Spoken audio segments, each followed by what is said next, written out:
लेकर कठुआ के हरे भरे पहाड़ों तक, मणिपुर के सघन गहन वनों से लेकर मरुभूमि के तपते गांव भटेरी तक, असमानता की उबर भूमि खैलांजी से लेकर धान के कटोरे छत्तीसगढ़ तक तुम जीवित हो हर स्त्री के सम्मान में। तुम्हारे मान मर्दन की तमाम कोशिशों के बावजूद वह अट्टहासी क्रूर हिंसा तुम्हें तोड़ नहीं पाई। तुम टूट भी नहीं सकती थी फूलन।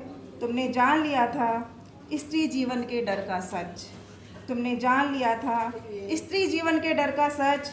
तुमने जान लिया था कि स्त्री का मान योनि में नहीं बसता, वह बसता है स्त्री के जीवित रहने की उत्कट इच्छा में। यह जान लेना ही तुम्हारा साहस था, जिसे तुमने नहीं छोड़ा जीवन की आखिरी सांस तक। तुम एक भबके की तरह उठी, जंगलों की बिहड़ता को चीरती हुई, भुरभुरे डूहों को गिराती हुई।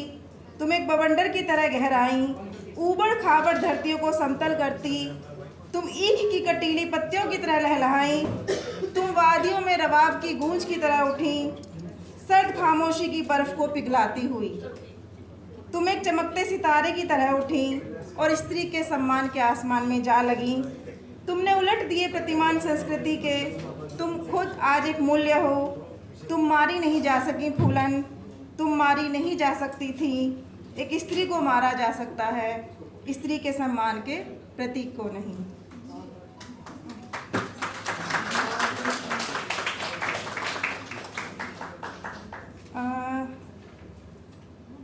जब शाहीन बाग का मूवमेंट चल रहा था तो एक बड़े राइटर का एक स्टेटमेंट आया था कि स्त्रियाँ ठाली बैठी हैं, इससे अच्छा तो ये कुछ बुनी लेती तो कुछ जो हमारे देश के जो सैनिक हैं उनका कुछ भला हो जाता। वैसे ही ये कविता मैंने वैसे उससे पहले लिखी थी, लेकिन ये मुझे उस वक्त भी मेरे जहन में फिर से आई, इसको मैंने फिर से विस्तार दिया। सवेरा बुनती स्त्रियाँ उलझनों में अपना सवेरा बुन रही हैं, रुलाई की सिलाइयों को मजबूती से पकड़े हुए चढ़ाती हैं संघर्ष के फंदों को बड़ी तैयारी से।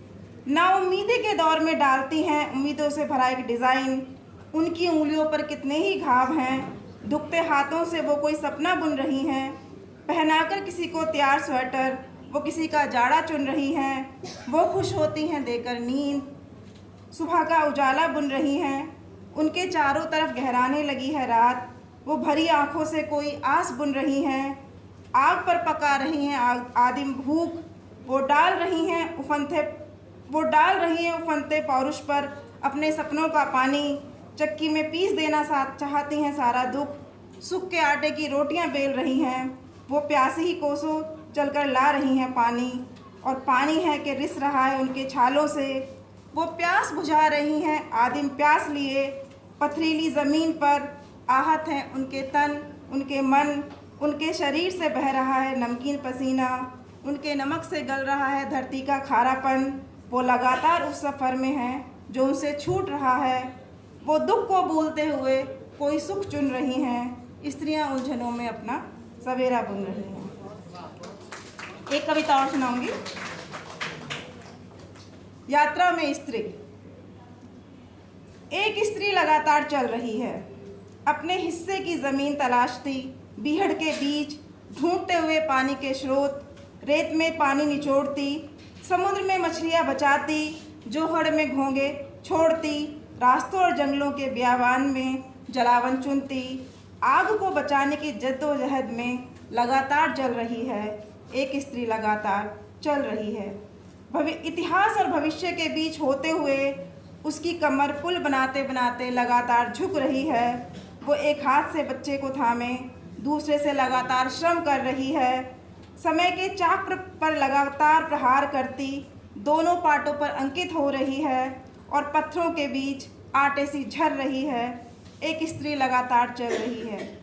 समय के दिए कितने ही खुद ने शरीर पर लिए, सभ्यता के खंडरों को उल्लंघती नदी सी। एक स्त्री लगातार यात्रा कर रही है। उसके मन में अब नहीं कोई गांठ, उसके मन में अब नहीं कोई गांठ। उसने खोल दी हैं गिरहें तन की, मन की। निसर्ग भाव से जीती यात्रा के हर पड़ाव को। उसका मकाम कोई नहीं, उसे कहीं नहीं पहुंचना। वह किसी की तलाश में नहीं है, पर वह लगातार कुछ तलाश कर रही है। एक स्त्री लगातार चल रही है। शुक्रिया।